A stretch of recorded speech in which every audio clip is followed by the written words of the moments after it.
வணக்கம். செல்வகுமாரின் முக்கடல் காற்று பற்றிய அறிவிப்பும் இலங்கைக்கான வானிலை ஆய்வறிக்கையும் 2025 பிப்ரவரி 2 ஞாயிற்றுக்கிழமை அதிகாலை நிலவர வானிலை பதிவு. அதிகாரப்பூர்வ முக்கடல் காற்று பற்றிய அறிவிப்பிற்கு இந்திய வானிலை ஆராய்ச்சித்துறை அறிக்கையை பார்க்கவும். முதலிலே முக்கடல் காற்று பற்றிய அறிவிப்பு காற்றை பொறுத்த வரைக்கும் முற்றிலுமாக விலகியது. அதாவது அச்சுறுத்தும் காற்று மன்னார் வளைகுடா குமரிக்கடல்ல தொடர்ந்து நீடித்துக் கொண்டிருந்தது, அது விலகிவிட்டது. காரணம், காற்று சுழற்சி மாலத்தீவு பகுதிகளுக்கு கூட வரவில்லை.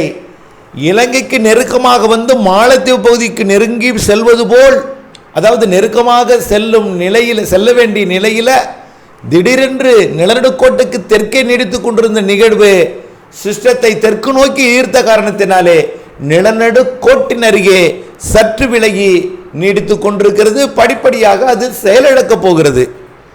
ஆகவே அச்சுறுத்தல் கொடுத்த குமரிக்கடல் காற்று விலகியது. மன்னார் வளைகுடா குமரிக்கடல் பகுதிகளில் கடந்த பல வாரங்களாகவே அச்சுறுத்தலை கொடுத்து வந்த காற்று விலகிவிட்டது.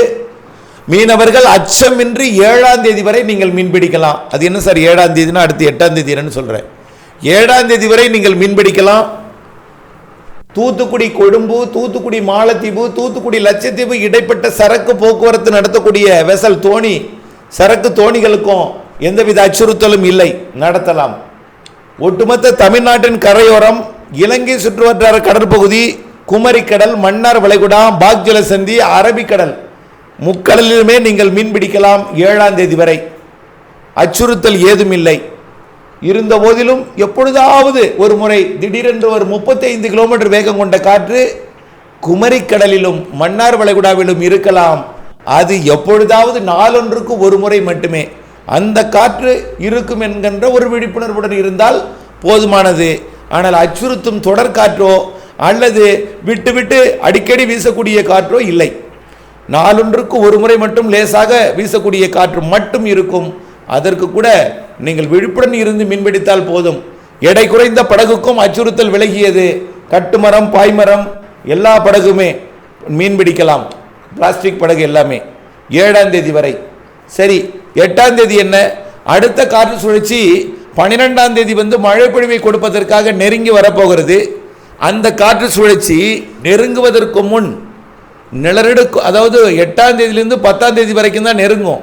நான் நெருங்கிய பிறகு அது கிழக்கு காற்றை 3ஆக பிரிக்கும். அதாவது பழையபடி இதனால் காற்றோட வேகம் குறையும், உயரழுத்த காற்று நுழையும். இவையெல்லாம் பல்வேறு இடையூறுகள் காரணமாக அந்த, அதாவது என்ன சொல்கிறேன்னா, உயரழுத்தம் நோக்கி கிழக்கு காற்று பயணிக்கும், கிழக்கு காற்று 3ஆக பிரியும். அதனால் 8, 9, 10 தேதிகளில் மட்டும் காற்று சுழற்சி நெருங்கும் பொழுது மட்டும் நிலநடுக்கோட்டுக்கு தெற்கே நிகழ்வு ஈர்க்கப்படும் பொழுது மட்டும் விலகி சென்ற பிறகு அதிலிருந்து விடுபட்டு விடும். அப்பொழுது மழை மேகம் மட்டும் வரும், காற்று இருக்காது. வரக்கூடிய 8, 9, 10 தேதிகளிலே மீண்டும் அச்சுறுத்தும் காற்று மன்னார் வளைகுடா குமரி கடற்பகுதிகளில் இருக்கும். தமிழ்நாட்டின் தரைப்பகுதிகளில் கூட கிழக்கிலிருந்து மதிய வேளையில் வந்து லேசாக இலைகளை அசைக்கும் காற்று மதிய வேளையில் நுழையும். மாலை வேளையில் மேற்கு மாவட்டங்களில் கிழக்கிலிருந்து மேற்கு நோக்கி காற்று பயணிக்கும். பாலக்காட்டிலே இரவிலே மேற்கிலிருந்து கிழக்கிலிருந்து மேற்கு நோக்கி காற்று பயணிக்கும். அதிகாலையில் அரபிக்கடலிலே பாலக்காட்டிற்கு மேற்கே இருக்கக்கூடிய கடற்பகுதிகளிலையும் புனலூருக்கு மேற்கே இருக்கக்கூடிய கொல்லம் கடற்கரை பகுதியிலையும் அந்த 8, 9 தேதிகளில் மட்டும் வலுவான காற்று சிறிது நேரம் மட்டும் அரபிக்கடலிலே கிழக்கு திசையிலிருந்து மேற்கு திசை நோக்கி, அதாவது தரையிலிருந்து கடலில் இறங்கும் காற்று இருக்கும். பாலக்காட்டு கணவாய், ஆரியங்காவு கணவாய், ஆரல்வாய் மொழி கணவாயிலிருந்து வரக்கூடிய காற்று அரபிக்கடலில் இறங்கும் இடத்துல அதிகாலையில் 1 மணி நேரம் மட்டும் அந்த காற்று இருக்கும். அதே அந்த காற்று டெல்டா மாவட்டங்கள் மற்றும் வடகடலோரம் உள்ளிட்ட தென் மாவட்டங்கள்லையும் மதிய நேரத்தில் 8, 9 தேதிகளிலே லேசாக இலைகளை அசைத்து சற்று ஒரு மேக உற்பத்தியை ஏற்படுத்தக்கூடிய அளவிலே இருந்தாலும் அது மழைப்பொழிவை ஏற்படுத்தாது. காற்று மட்டும் கிழக்கு காற்றாக இருக்கும், இதமான வெப்பநிலை இருக்கும், வெயில் இதமாக இருக்கும். இந்த வானிலை தரையில் இருக்கும் பொழுது கடலில் வலுவான காற்று இருக்கும் என்பதை நீங்கள் யூகித்துக் கொள்ள வேண்டும் என்பதற்காக இந்த தரையில் இருக்கக்கூடிய காற்றை அறிவிக்கிறேன். தரையில் இருக்கும் காற்று சும்மா சாதாரண இலைகளை அசைக்கும் காற்று. அப்போ தரையிலேயே காற்று வலுவாக இருந்தால் கடலிலே 8, 9 தேதிகளிலே அச்சுறுத்தும் காற்று மன்னார் வளைகுடா, பாக் ஜலசந்தி, குமரி கடல் பகுதிகளில் 8, 9, 10 தேதிகளிலே இருக்க வாய்ப்பு இருக்கிறது என்பதை நினைவில் கொள்ள வேண்டும். ஆகவே 9, 10 தேதிகளில் அல்லது 8, 9 ஏதேனும் 2 நாள் குமரிக்கடல் மன்னார் வளைகுடாவிற்கு தடை ஏற்படுத்தும் விதமாக அந்த காற்று அமையும். தமிழ்நாட்டின் தரைப்பகுதிகளிலையும் 8, 9 தேதிகளிலே கிழக்கு காற்று சற்று ஏறும். ஆனால் அது மழை மேகங்களை உற்பத்தி பண்ணலாம். அதுவும் தொடர்ச்சியாக நீடித்து நின்ற மழை மேகம் அல்ல, சும்மா டெம்பரவரியாக கொஞ்ச நேரம் மட்டும் இருக்கக்கூடிய மழை மேகங்கள். அதனால் மழை இருக்காது. குழப்ப வானிலை கூட அது பெருசாக குழப்பமும் குழப்பாது. இதமான வெப்பநிலை இருக்கும் என்பதனால, கிழக்கு திசை காற்று மட்டும் இருக்கும் என்பதனால அச்சப்பட தேவையில்லை. மீனவர்களுக்கு தரையை ஒட்டிய கடற்பகுதிகளில், கரையை ஒட்டிய கடற்பகுதிகளில் 8, 9 தேதிகளிலே மன்னார் வளைகுடா, குமரி கடற்பகுதிகளில் மீண்டும் அச்சுறுத்தும் காற்று இருக்கும். 7ஆம் தேதி வரை அச்சமின்றி நீங்கள் மீன்பிடிக்கலாம். அடுத்தபடியாக இலங்கைக்கான வானிலை அறிக்கை. இலங்கையை பொறுத்த வரைக்கும் தமிழ்நாடு போலதான், மிரட்டும் வானம் மட்டும்தான். கருமேகம் சூடும், தூறல் துளி விடலாம். ஏனென்றால் காற்று சுழற்சியானது நிலநடுக்கோட்டு பகுதியை விட்டு விலகி, அதாவது நிலநடுக்கோட்டு பகுதியை நோக்கி விலகி சென்றிருக்கிற காரணத்தினாலே கிழக்கு காற்று மேக உற்பத்தியை ஏற்படுத்தும் வகையில் சாதகம் இல்லை.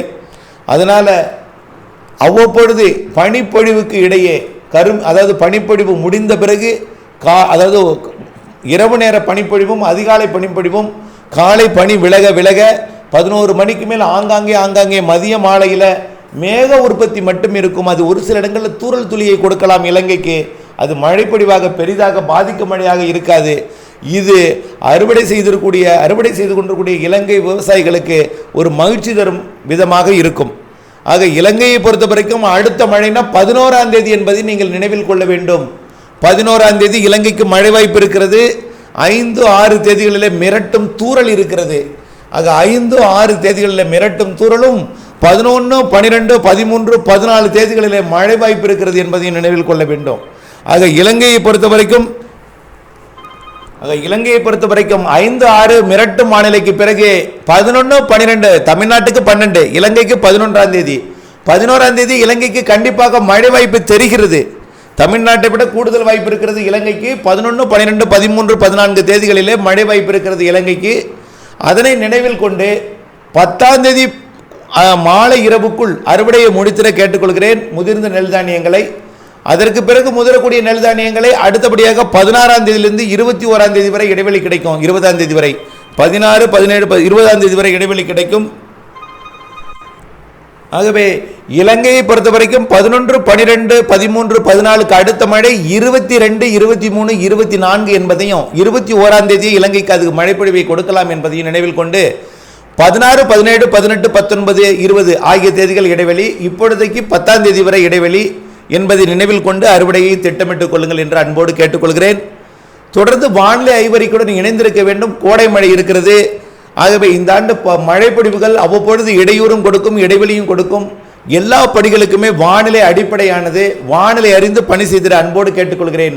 நம்முடைய வானிலை அறிக்கையை பிறர் அறியாதவர்களுக்கும் அதாவது துல்லியத்தன்மையை எடுத்து கூறி அவர்களோடும் வானிலை கூட இணைந்திருந்து பணி செய்து லாபம் அடைந்திட அன்போடு கேட்டுக்கொள்கிறேன். நன்றி.